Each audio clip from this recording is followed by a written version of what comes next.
Então, de volta à nossa série de estilos. Nossa série de estilos que a gente está falando de todos os estilos do BJCP 2021. E a gente vai falar hoje sobre bitters.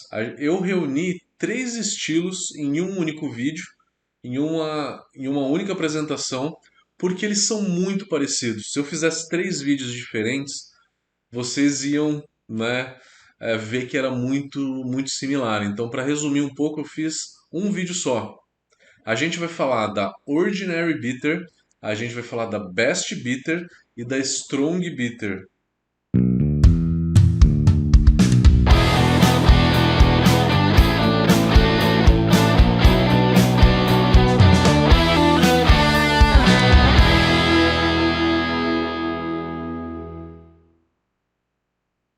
Que legal, galera. Vamos falar então sobre bitters hoje.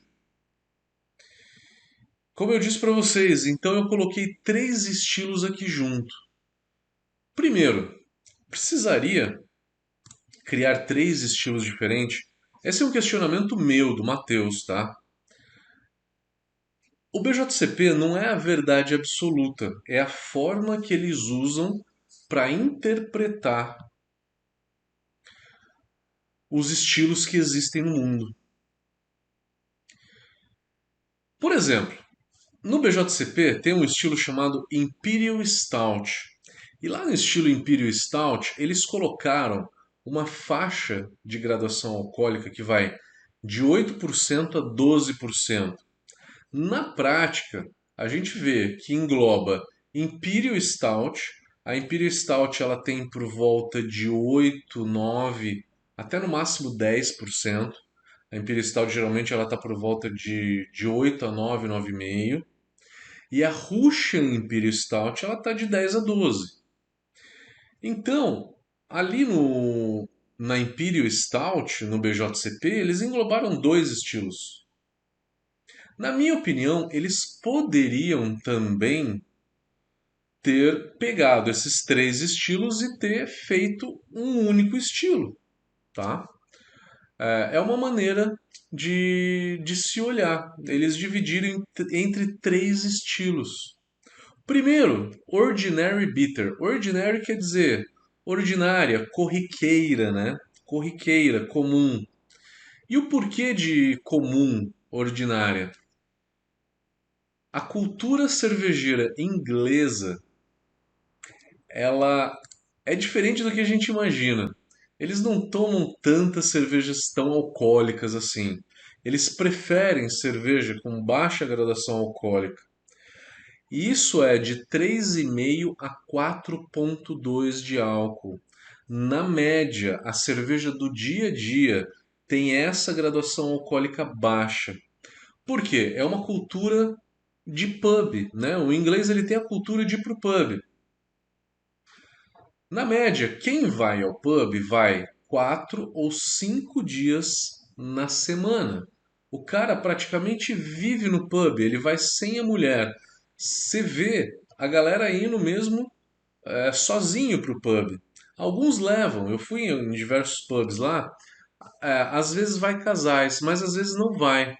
O cara vai, ou às vezes só a mulher vai, e o cara vai em um único pub, aonde que lá ele conhece o dono, ele conhece o garçom e ele conhece as pessoas que frequentam aquele pub. Então é uma cultura. O bar, o pub, é uma extensão da casa do inglês. E ele vai jogar, ele vai realmente jogar. Tem diversos jogos lá, tanto de baralho quanto de tabuleiro. Ele vai ler um jornal, ele vai assistir uma televisão, ele vai fazer tudo. É realmente a extensão da casa dele, tá? Então, primeiro, é importante a gente falar dessa cultura de pub. A cultura de pub na Inglaterra, ela é muito forte. E por conta dessa cultura de pub, que eles precisam de uma cerveja com uma graduação alcoólica mais baixa. Eles precisam dessa cerveja com uma graduação alcoólica mais baixa para tomar mais. Lá eles só pedem pint. É difícil, é muito raro alguém pedir um half pint. Eu que era o único que estava pedindo um half pint porque eu queria provar todas, né? Queria experimentar um pouquinho de todas, mas todo mundo pede pint e pede uma única cerveja. Não fica provando indiscriminadamente. Bom, essa história toda, eu contei a história de pub, que o cara, o inglês ele vive no pub, para dizer que o inglês ele prefere uma cerveja menos alcoólica. 80% das cervejas que tem nos pubs tem de 3,5 a 4,2 de álcool. A bitter ordinária, comum, ela é uma cerveja com baixa gradação alcoólica também. No BJCP, eles consideram a gradação alcoólica de 3,2 a 3,8 da bitter comum. Quando você vai num pub, tá escrito Ordinary Bitter? Não, tá escrito Bitter apenas. Quando tá apenas escrito Bitter, é a Ordinary Bitter que tem a menor gradação alcoólica. O segundo estilo é o Best Bitter. Best Bitter, às vezes está escrito só Best, né? Só Best. Então, pode ser que você vai no pub e está escrito Best, e aí. E por que Best? Tem um porquê. O Best é porque o cervejeiro, na hora de fazer a Best Bitter, ele seleciona os melhores ingredientes. A Ordinary Bitter, não, é uma cerveja com ingredientes mais baratos mesmo. É uma cerveja do dia a dia feita para ser mais barata. Os melhores ingredientes estão na Best Bitter. É lógico que o terceiro estilo, que é a Strong Bitter, também tem ingredientes bem selecionados, ingredientes caros. Antigamente chamava Extra Special Bitter, mas ESB é um nome que a Fuller's, que é uma cervejaria inglesa, patenteou. Ninguém pode chamar ESB, só eles podem usar ESB. E aí, o BJCP chamou de Strong Bitter. Tá? Então essa é a história dos três estilos e o porquê do nome. Ordinary Bitter, eu esqueci de falar, Ordinary Bitter, o cervejeiro, quando produz, ele fala, eu vou produzir uma Ordinary, eu vou produzir uma Best, eu vou produzir uma Strong. O cervejeiro que diz, tá? Essa nomenclatura é dada pelos cervejeiros, pelos produtores de cerveja. Vamos falar então de graduação alcoólica. A Ordinary ela vai de 3,2 a 3,8. A Best vai de 3,8 a 4,6. A Strong vai de 4,6 a 6,2. Então viu, aonde que termina uma, começa a outra. A cor, elas têm basicamente a mesma cor. Em SRM, a Ordinary tem de 8 a 14, a Best Bitter de 8 a 16 e a Strong de 8 a 18. Todas começam em 8, que é um amber claro, tá? 8 SRM de cor é um amber claro. E a Ordinary vai ficar num amber claro, amber de cor. A Best Bitter vai ser um amber, tipo uma Red Ale. E a Strong Bitter pode ser um amber a um amber escuro.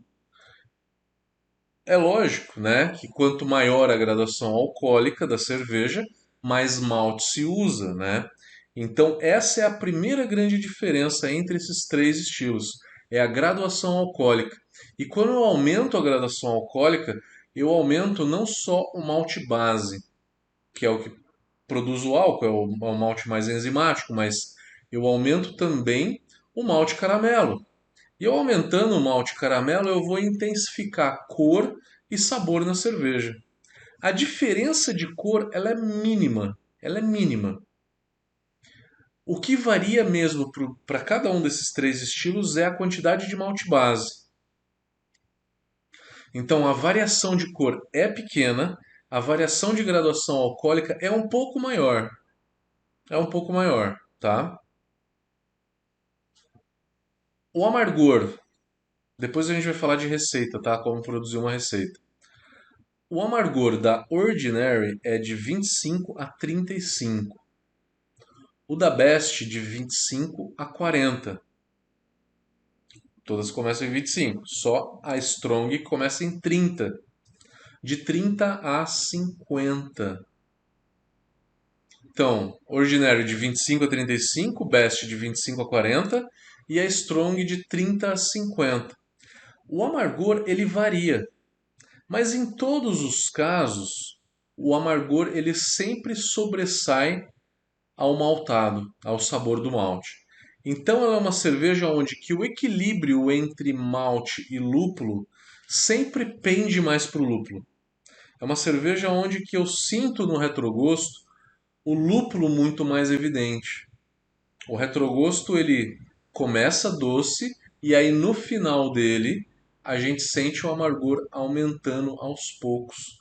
A fisiologia humana possibilita isso, porque eu só sinto amargor na hora que a minha boca seca, na hora que eu engulo a cerveja e na hora que esse amargor começa a subir e ele fica muito evidente.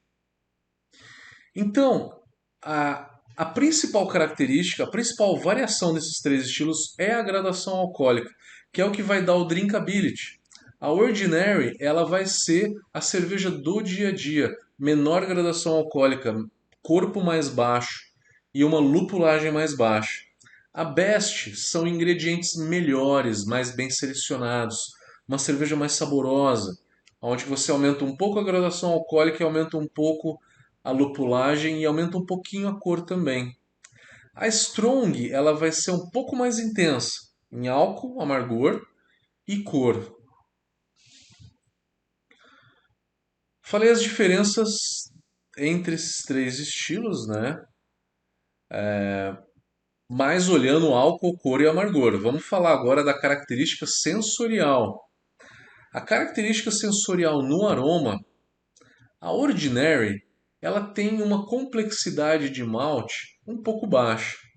Todas elas são amber e aquela coloração amber vem de malte caramelo com uma cor um pouco mais elevada, acima de 100 EBCs. 100, 120, 150, até 200, 250 EBC para dar essa complexidade. Então todas elas têm esses maltes caramelo. A Ordinary tem uma proporção bem mais baixa, que não dá uma intensidade, não dá um corpo tão alto e também não traz tanta complexidade. A Ordinary vai trazer muito mais um sabor de pão, biscoito e um tostadinho leve. É muito menos complexo. Já a Best e a Strong vão trazer a complexidade mesmo do malte caramelo, que traz frutas vermelhas, frutas escuras, pode trazer o tostado, traz também, pode trazer nozes de maneira geral, castanha, castanha do Pará e uma infinidade aí de outros sabores, como caramelo, como balatoff, entre outras coisas. Então, a Ordinary tem pouca complexidade de malte, a Best e a Strong têm uma complexidade maior. E na hora de fazer essa receita, a gente vai diferenciar pela quantidade, pelo percentual desse caramunique, né? Desse caramelo aí um pouco mais escuro. A Ordinary você pode colocar aí por volta de 3 a 5% de caramunique. Já a Best Strong pode ser aí de 5 a no máximo 10% na Strong, né? Malte base, Pale Ale. Na Inglaterra é Pale Ale. No Brasil, podemos usar um pouco de Pilsen. A gente sabe que o Pale Ale importado é caro. Muita gente usa um pouco de Pilsen, tá? Então, pode ser Pilsen ou Pale. Geralmente o Pale. O Pale fica melhor na base.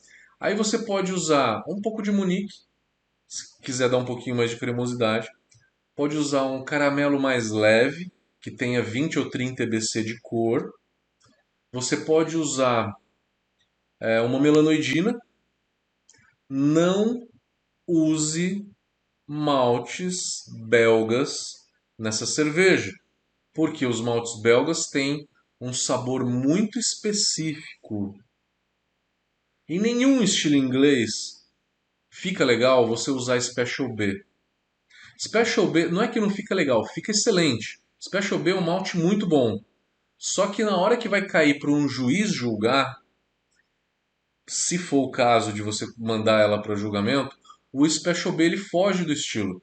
Ele traz um sabor que não deveria estar nesse estilo inglês. Então cuidado com maltes belga em estilos ingleses, tá? E tem muita gente colocando malte belga em Special B, em bitters, tá? Como o Special B, que é o malte mais usado. Então eu falei de malte, né? Falei de malte, levedura. Levedura pode ser uma levedura bem neutra, como Nottingham, o S05. Você pode usar uma inglesa não tão frutada como uma London Ale. Para mim é a melhor. É a melhor para fazer estilo inglês. Usa e abusa da London Ale. É a melhor levedura. Uma com frutado mais elevado seria o S04. Eu, particularmente, não sou dos mais fãs de S04, principalmente em bitter. O S04 para mim é em cerveja que tem muito malte torrado, ela vai ficar melhor, na minha opinião. Para bitter, para mim é London Ale ou o S05. Porque tem uma coisa, quanto mais frutada a levedura, mais vai esconder essa complexidade toda de malte. Fermentação de 18 a 20 graus. Levedura inglesa, não adianta você fermentar em 26, 28 graus, como uma cerveja belga, que ela não vai aumentar a complexidade. Então é no máximo 22 graus, tá? Se você quer um perfil mais leve, mais neutro, por volta de 18, 17, mediano por volta de 20, um pouco mais frutado por volta de 22. Não se passa muito de 22 na temperatura de fermentação. Falei então de malte, falei de levedura, vamos falar de lúpulo, que é muito importante. Quais são os lúpulos para amargor? O clássico é o Target. Target é o lúpulo inglês de amargor, o mais tradicional. Pode ser usado, na minha opinião, Magnum e Columbus. Eu evitaria Nugget, que o Nugget ele dá um quê um pouquinho cítrico. Eu prefiro o Magnum, que dá um pouquinho mais vegetal, mais amadeirado às vezes, do que o Nugget, tá? Tem que ser esses lúpulos mais antigos. Não adianta usar lúpulo americano aqui, tá? O Target é o clássico. Para acabamento, não tem uma grande variedade de lúpulos ingleses assim que são tão bons. Os melhores o Iskent Goldings. Iskent Goldings é um lúpulo muito bacana, ele é bem complexo. Para mim, talvez seja o melhor lúpulo inglês. Você pode usar só Iskent Goldings de acabamento, meio e final de fervura. Challenger eu já usei e eu adorei. Eu nunca tinha usado Challenger. Eu usei e gostei muito do Challenger. Meio e final de fervura. Fuggles, dá para usar o Challenger sozinho e Skent Gold sozinho. O único para mim que não dá para usar sozinho é o Goldings, porque ele é um lúpulo muito leve. Ele não traz tanto terroso, ele não traz tanta complexidade. Ele traz um sabor de chá verde, chá branco, que é muito leve para um lúpulo inglês. Mas o Goldings ele faz um par perfeito com o Fuggle. O exemplo clássico de lúpulo amadeirado e terroso é o próprio Fuggle. Fuggle e Goldings é uma dupla muito legal. Você pode colocar juntos aí meio e final de fervura. E aí tem First Gold, que é uma outra opção, mas não é tão acessível. Então temos poucos lúpulos de acabamento aí. Temos Goldings com Fuggle e Skent Goldings. E podemos usar o Challenger também, que é bem bacana. Numa última hipótese, um Cascade. Mas não se usa tanto Citra, não se usa Mosaic, não se usa Simcoe. Não, nenhum desses lúpulos muito frutados, tá? Porque é um estilo clássico, a gente tem que pegar uma lupulagem clássica. Faria numa cerveja dessa, em qualquer uma das bitters, uma lupulagem a 60, começo de fervura, uma no meio da fervura, ali 20, 15, 10 minutos, e uma no final de fervura a zero. Nenhum desses estilos tem dry hop. O estilo clássico, se você quiser fazer, pode fazer, mas foge um pouco do estilo clássico. Importante a gente falar das quantidades de lúpulo aí. A quantidade de final de fervura, principalmente. A lupulagem de meio de fervura pode ser de 1 grama a 1,5 grama por litro. De final de fervura a zero, 1 grama por litro para mim é o mínimo, que é onde que você não vai dar muito aroma, até 2,5 gramas, estourando 3 gramas por litro a zero. 3 gramas por litro é muito, aonde que o lúpulo inglês, se usado em grande quantidade, ele tem um potencial de gramíneo muito alto. Cuidado com uma alta lupulagem de final de fervura, não mais do que 3 gramas por litro. Eu ficaria em 2, 2,5, tá? Desse lúpulo a zero, que é o lúpulo de Ripple, tá? Ficaria no máximo nessa quantidade. E dá gramíneo, tá? A água para uma cerveja dessa. Cálcio eu usaria por volta de 80 a 100 ppm, tá? Falando do target do, dos íons, né? Dos principais íons. Cálcio de 80 a 100. Aí o lance é magnésio antes, por volta de 15, 20, 25. De 15 a 25 magnésio. O lance é o equilíbrio aí entre o sulfato e o cloreto. Uma ideia é você fazer 1 para 1. Né? A mesma quantidade de cálcio, a mesma de sulfato. Ou puxar um pouquinho mais pro sulfato, porque ela é uma cerveja que tem um amargor um pouco mais pronunciado. Eu ficaria aí cloreto entre 80 e 120, depende do quanto que você quer realçar. Na média, 100 de cloreto. Sulfato, também de 80 a 120. Na média, o 100. Se você quiser realçar mais o amargor, faz 80 de cloreto e 120 de sulfato. É uma quantidade boa. E aí acerta o bicarbonato, tal. Sempre bom colocar um pouco de bicarbonato ou de carbonato, que é para fazer um efeito tampão na tua água. A não ser que você tenha já uma alcalinidade na tua água muito alta. Aí você não vai adicionar nada de carbonatos. Falei de malte, falei de lúpulo, falei de levedura e falei de água.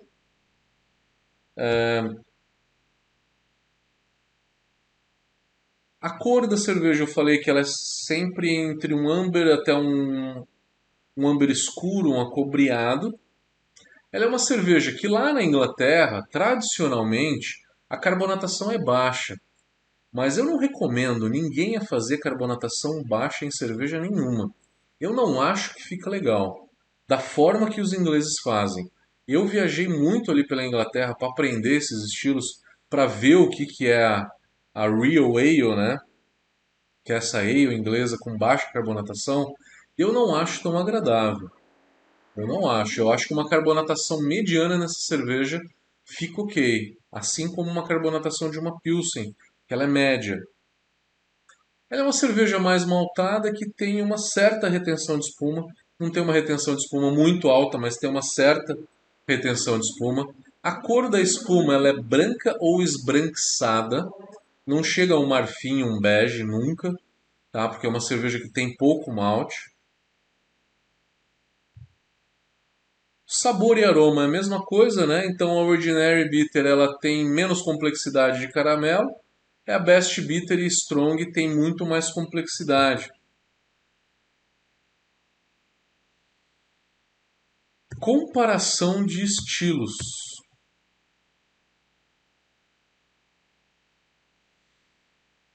Talvez, falando de bitter em maneira geral, tá?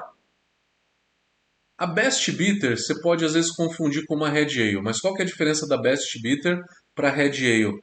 A Red Ale ela é mais maltada do que amarga. No máximo, é um equilíbrio entre malte e amargor. Nas bitters, o amargor ele é mais pronunciado. Você sente no retrogosto o amargor mais intenso do que a complexidade de malte nessa cerveja. Vienna Lager nem se fala, né? Tem pouquíssima amargor e tem um corpo muito mais leve e menos complexo. Se confunde às vezes com uma Alt Beer. A Alt Beer tem um amargor muito pronunciado, chegando em 40 IBUs. É o que uma bitter tem. Então, às vezes, pode se confundir com a bitter. Eu acho que a bitter ela tem um pouco mais de frutado, ésteres de levedura um pouco maior do que a Alt Beer. A Alt Beer, a fermentação ela é realmente neutra, não trazendo aroma de levedura nenhum. É uma fermentação completamente neutra em baixíssima temperatura. A Alt Beer é uma ale, né, fermentada entre 16 e 17 graus. Pode se confundir com uma Amber Ale, mas Amber Ale geralmente usa lúpulo americano ou um Cascade. O Cascade ele traz um frutadinho já que é um pouquinho diferente da lupulagem inglesa. Que mais? Acho que esses são os principais estilos que pode se comparar com a bitter. Se confunde muito, eu não vi uma definição muito clara ainda. O BJCP, em versões anteriores, falava que a Pale Ale inglesa estava dentro da Strong Bitter, que a diferença era que a Pale Ale ela era engarrafada para ser exportada e a Strong Bitter ela era vendida no mercado local. A Pale Ale, historicamente, são estilos diferentes. Você vai na Inglaterra, você vê uma torneira com bitter, strong bitter e com pale ale. Então eles têm com uma certa frequência lá torneiras com pale ale. Então o inglês trata isso de uma maneira diferente. O inglês ele trata como bitter e trata como pale ale. A pale ale hoje na Inglaterra, assim como a IPA na Inglaterra, está sendo tomada completamente por lúpulos americanos. Os ingleses descobriram os lúpulos americanos, que têm um perfil frutado que não tem nada a ver com os lúpulos ingleses, né?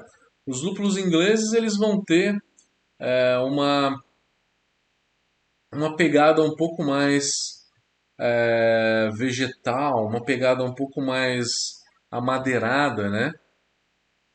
E os lúpulos americanos, aquele frutadão, aquele frutado bem intenso. Então tem uma diferença, tá? Tem uma diferença. A Pale Ale usa muito lúpulo americano, mas também tem Pale Ale com lúpulo inglês. Quando você pega uma Pale Ale com lúpulo inglês e uma Strong Bitter, coloca uma do lado da outra, a diferença é praticamente imperceptível. É imperceptível. Geralmente hoje as Pale Ale estão usando lúpulo americano, daí é fácil você identificar. Mas se usa lúpulo inglês, é imperceptível. É que historicamente você tem dois estilos diferentes, mas sensorialmente eles são muito iguais. Deixa eu ver se faltou alguma coisa.